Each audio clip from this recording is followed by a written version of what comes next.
Ladies and gentlemen, it is very rare that I wear a button-up shirt, but today is Good Friday. It is Easter weekend, so happy Easter to all of you who celebrate. But as you guys know on the channel over the past couple of weeks, we have been covering Season 3. And over this week, we have essentially received all of the information in regards to what is coming during Season 3. And I wanted to make a video giving you my opinions on everything we have been given so far. The good, the bad, the ugly, all of the little intricate details of each individual part, because in this video, we're going to separate multiplayer, Warzone, and finally everything else. So battle pass, weapons, things like that, and talk about what is good for this season and what is bad. And by the end of the video, we're going to come to a decision whether or not what we are seeing from Season 3 is good or not. So without further ado, let's dive into it, starting off with the multiplayer. So in regards to multiplayer, we have a bunch of different things that are coming here. First off, we have maps. So the 6v6 maps we have are Paleo's Lighthouse and Black Gold, which is a night map. Now, my one worry about these maps is that both take place at night, one of which you are going to need night vision goggles, the other of which is just kind of like a rainy, stormy kind of thing. There isn't really like a bright and vibrant map, which people tend to really like when it comes to DLC maps, which we are not getting here. Now, the weird part about this is the battle maps that we are getting are Rohan oil fields and the Satik cave complex. Now, if you know anything about the Satik caves, it's Afghan from Modern Warfare 2. And when it comes to Afghan, that is a 6v6 map. But we are not getting Afghan as a 6v6 map whatsoever. So that's a little bit confusing. I don't know why they just wouldn't have done that. Everyone would have loved it. But we are not getting that whatsoever in Season 3. And then in the mid-season update, we are getting the Elboran Hatchery as a map. We don't really know much about it. It looks a little bit more bright and vibrant, so that's kind of more of what I was expecting.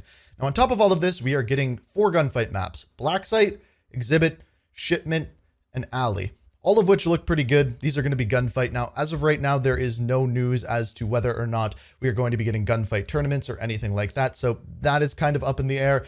But for now, that is what we are getting. As far as game modes, the one that's coming out at launch is Cranked. This is going to be followed up in season by Ground War Infected, a new co-op mission, and the Raid. So as far as multiplayer goes here, I think we're getting a pretty good offering. It's much better than what we saw in Season 2, and that was one of the main complaints with Season 2, is that multiplayer was kind of getting jibbed. So from what we are seeing here, this is definitely better. What I would like to see added in is gunfight tournaments and some rewards for playing gunfight. That we will probably not find out until the season starts, or even to the mid-season. I think they're just going to kind of launch it, see how people like it, and then take it from there.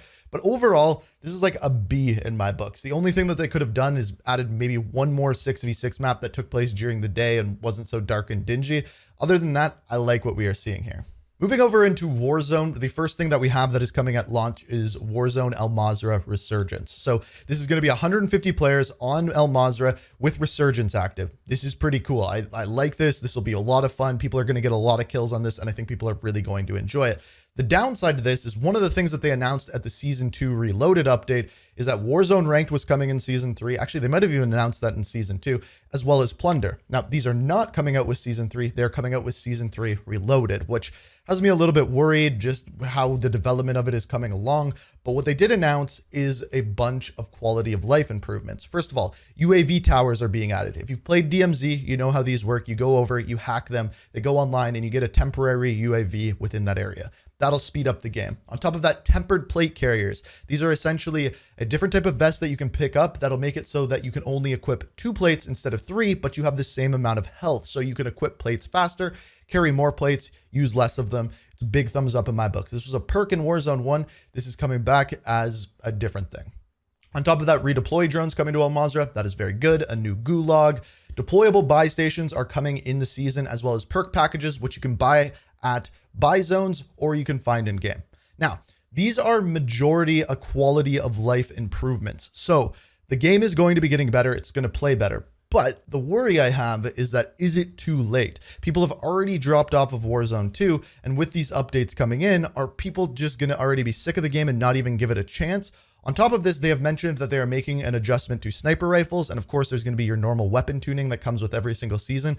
So people who want to get those one-shot headshot sniper kills might have a chance in Season 3. I'm not saying it's happening. I'm saying it might be happening. So stay tuned for that. We will keep you updated. Now, as far as this offering goes for Warzone 2, I think it's a big thumbs up. I really wish Warzone Ranked or even Plunder was coming out at the beginning of the season. Resurgence is fun. People will enjoy it, get lots of kills. It'll be a lot of fun. but Warzone Ranked, I think, is going to be the bread and butter for Warzone moving forward. So it's a shame that it's not coming out at the launch of the season, but at least we have it to look forward to. Again, I kind of give this a B plus in my books. All of the quality of life improvements that they are talking about are definitely good. The one thing that was not mentioned whatsoever is TTK. TTK is really fast within Warzone 2. There was no mention of it whatsoever. Now, quickly going over DMZ, there's going to be new missions. The workbench is being added.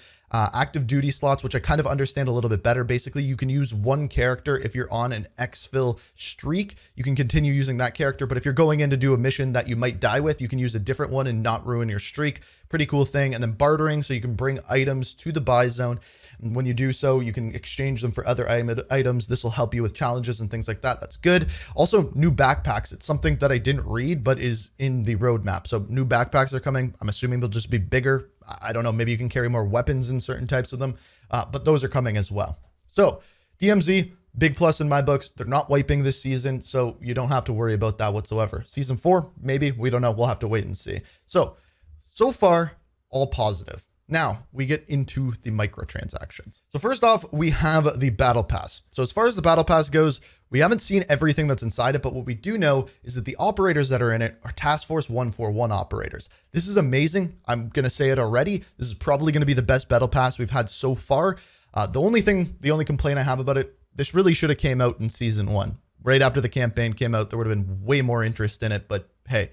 Now, the thing that's getting a lot of controversy is Black Cell. So essentially, you can spend an extra $30 on Black Cell. And what this is going to do for you is give you 7,000 COD points, essentially, access to a couple other slots within the Battle Pass where you can earn Black Cell items, which are these.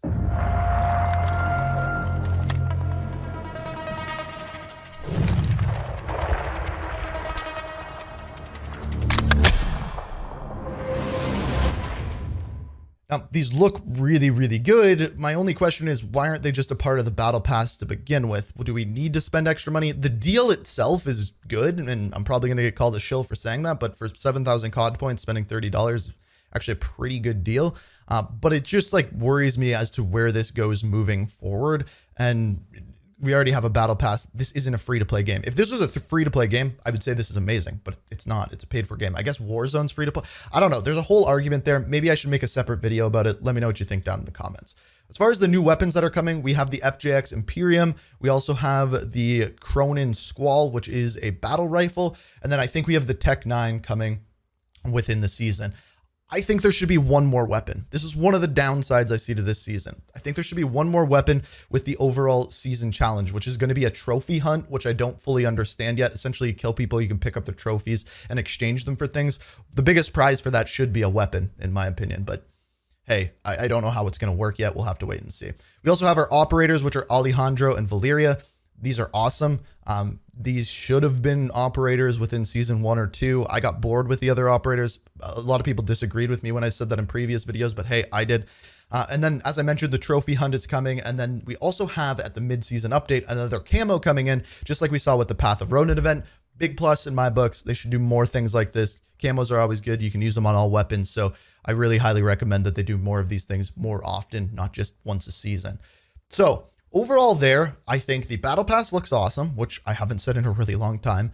Black Cell, I'm questioning. We're going to talk about it once it actually comes out. And if you want to see a video before then, let me know. Weapons, I don't think there's enough weapons, and characters are really good. Essentially, what I have made this video to say is this is going to be the best season that we have seen yet within Modern Warfare 2. I don't think there's any question about it. With Warzone Ranked coming mid-season, with everything that's coming at launch, more content that we've seen in any other season, and good content within the Battle Pass, there's not a lot to complain about here. I'm sure you guys still will down in the comments. Let's be honest, it's Call of Duty. So give me your comments. Let me know what you think. If you completely disagree with me, feel free to let me know. But so far from what I am seeing, it is not out yet. But from what I'm seeing, thumbs up in my books. B plus rating. The only thing that would make it A is I think if Warzone Ranked was coming out with it. That's my opinion on it. So like I said, let me know what you think down in the comments. You enjoyed the video, hit that like button. New to the channel, make sure you subscribe, have notifications on. But as always, thank you so much for watching. And until next time, peace out. We are reaching for the stars, but we're